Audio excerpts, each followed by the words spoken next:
अस्सलाम वालेकुम दोस्तों, मेरा नाम नितिन है। अब मैं मुसलमान हो चुका हूँ, तो अब मेरा नाम मोहम्मद नाज़िर है। जैसा कि मैंने पिछले ब्लॉग में आपको बताया था कि मैंने इस्लाम कहाँ से स्टार्ट किया, मेरी पहली सीढ़ी क्या थी इस्लाम कबूल करने की।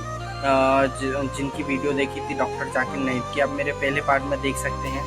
तो वो सब चीज़ें थी जहाँ से मैंने इस्लाम कबूल किया। ये तो मेरा मतलब पहला कदम था इस्लाम की ओर, कि मैंने नियत की थी कि मैं इस्लाम कबूल करना चाहता हूँ। वो वीडियो देख के नहीं, वो वीडियो देख के बहुत सारी टाइम गया। वीडियो देखने के बाद फिर मैंने दोबारा वो वीडियो देखी और फिर मैंने वो जानकारी हासिल करी कि ये डॉक्टर जो बोल रहे हैं, बयान दे रहे हैं, कुछ सच है, इसमें कुछ गलत नहीं है। तब मैंने एक नियत की कि मुझे इस्लाम कबूल करना है। तो फिर ये तो मेरा पहला सीढ़ी थी कि मैंने नियत की थी। अब जब नियत कर ली कि इस्लाम कबूल करना है, तो वहाँ से अल्लाह के जो हालात आने चालू होते हैं, जो परेशानियाँ आने चालू होती हैं, वहाँ से स्टार्ट हो जाती। फिर मैंने कुछ समझ में नहीं आया कि नियत तो कर ली मैंने इस्लाम कबूल करने की, पर मैं किसके पास जाऊँ, किसको बताऊँ। तो फिर मेरा एक दोस्त था मुस्लिम, मैंने बचपन का दोस्त था। मैंने उसको बोला कि ऐसी-ऐसी बात है, तो उसने कहा ठीक है, आ जाओ तुम, मैं बताता हूँ। फिर मैं उससे मिलने गया, तो उसने बहुत लोगों से मिलाया, क्या है माहौल भी बहुत बिल्कुल अच्छा नहीं था। तो सब लोग ये बात सुन के चौंक भी रहे थे और परेशान भी थे कि हम इसका साथ दें या ना दें, क्योंकि इतने मसले मसाइल चल रहे हैं, कहीं ये हमें फंसा ना दे। बहुत सारी चीज़ें थी ये तो कई मैं बहुत लोगों से मिला इस्लाम कबूल करने के चक्कर में कि भाई मुझे इस्लाम कबूल करना है। कुछ लोग तो मुझसे कहने लगे कि आप ठीक है, आप इस्लाम कबूल करना चाहते हैं, ठीक है, आप अपने फेसबुक, इंस्टा और स्टेटस पे लगा दीजिए कि आप इस्लाम कबूल करना चाहते हैं। तो मैंने कहा यार ऐसा, या इस्लाम कबूल कर रहे हैं, ऐसा कुछ लगा दीजिए। मैंने कहा ये देखिए, मैंने कि ये लोगों को बताने की क्या ज़रूरत है।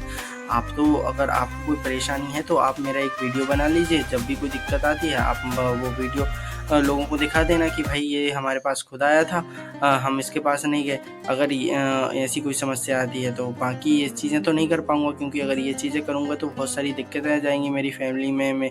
बहुत दिक्कतें आ जाएँगी, मुझे फैमिली वाले ही परेशान कर लेंगे, फैमिली भी छोड़ देगी। अभी भी तो मैं किसी से कुछ कह ही नहीं रहा हूँ, बस खाली इस्लाम कबूल करने की प्रोसीजर जो होती है वो आप करवा दीजिए।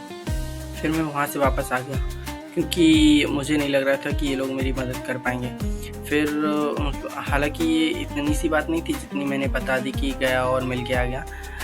रोज़ जाता था, आधी-आधी रात में जाता था, मतलब कि दिन में वो लोग मिलते नहीं थे और दिन में इस टाइप की बातें भी नहीं हो पाती, और फ़ोन पे कोई इस टाइप की बातें करने को तैयार नहीं था। तो रात में जैसे 11 बजे के बाद 12 बजे, तर 1 बजे, इतने बजे रात में मैं मतलब कम से कम नहीं तो 10 से 15 बार वहाँ गया, उस सिटी का नाम भोपाल में गया। 10 से 12-15 बार गया मैं, इतने लोगों से मिला, किसी ने थोड़े बहुत पैसे भी लिए। वो तो अल्लाह माफ़ फरमाए।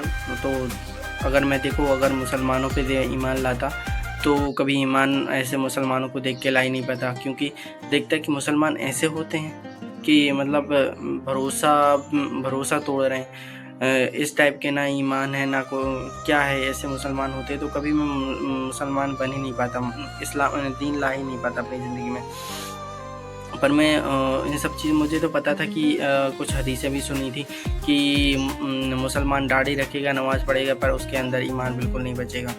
तो इस टाइप के मुसलमान तो मिलेंगे। मैंने कहा और मैं मुसलमानों पे थोड़ी ईमान ला रहा हूँ, मैं ला रहा हूँ कुरान पे ईमान ला रहा हूँ, इस्लाम पे ईमान ला रहा हूँ। अगर मुसलमानों पे ईमान लाता तो फिर मैं मुसलमान ही नहीं था। मुसलमानों मतलब ऐसे लोगों पे ईमान लाता, लोगों के कहने से ईमान लाता या किसी दबाव में ईमान लाता, तो ये कोई मैं मुसलमान ही नहीं बन पाता या नहीं बनता। क्योंकि इस्लाम कोई ज़ोर ज़बरदस्ती का मज़हब नहीं है। इस्लाम आज़ादी देता है, लड़कियों को भी, औरतों को भी आज़ादी देता है, मर्दों को भी आज़ादी देता है, और हर शख्स, हर इंसान, हर मखलूक को आज़ादी देने का नाम इस्लाम है। फिर वहाँ से मैं नाउम्मीद होके वापस आ गया। मुझे इस्लाम कबूल तो करना था, तो फिर मैंने ऐसे यूट्यूब पे देखा कि इस्लाम कबूल करना हो तो क्या करें। तो उन्होंने कहा इस्लाम कबूल कर सकते हैं, खुद ही कलमा पढ़ो, गुस्ल करो, आप मुसलमान हो गए। तो मैंने कहा चलो ये भी अच्छी बात है, अपन खुद से इस्लाम, फिर मैंने खुद से कलमा पढ़ लिया और खुद से गुस्ल करके मैं ईमान में आ गया। अब नेक्स्ट प्रॉब्लम ये थी कि नमाज, अब नमाज सिखाने वाला भी कोई तैयार नहीं, तो उसके लिए भी मैंने यूट्यूब का सहारा लिया। नमाज कैसे पढ़ते हैं वो भी मैंने यूट्यूब से सीखा, जो कि जायज़ नहीं है। मैं इसके लिए बिल्कुल वो सपोर्ट नहीं कर रहा कि आप यूट्यूब से नमाज़ पढ़ना सीखो, जो बिल्कुल जायज़ नहीं है। क्योंकि आपका क्या कहते हैं टीचर, जैसे कि जिसे उस्ताद कहते हैं, तो वो उसका कुरान सीखने के लिए उस्ताद का होना बहुत ज़रूरी है।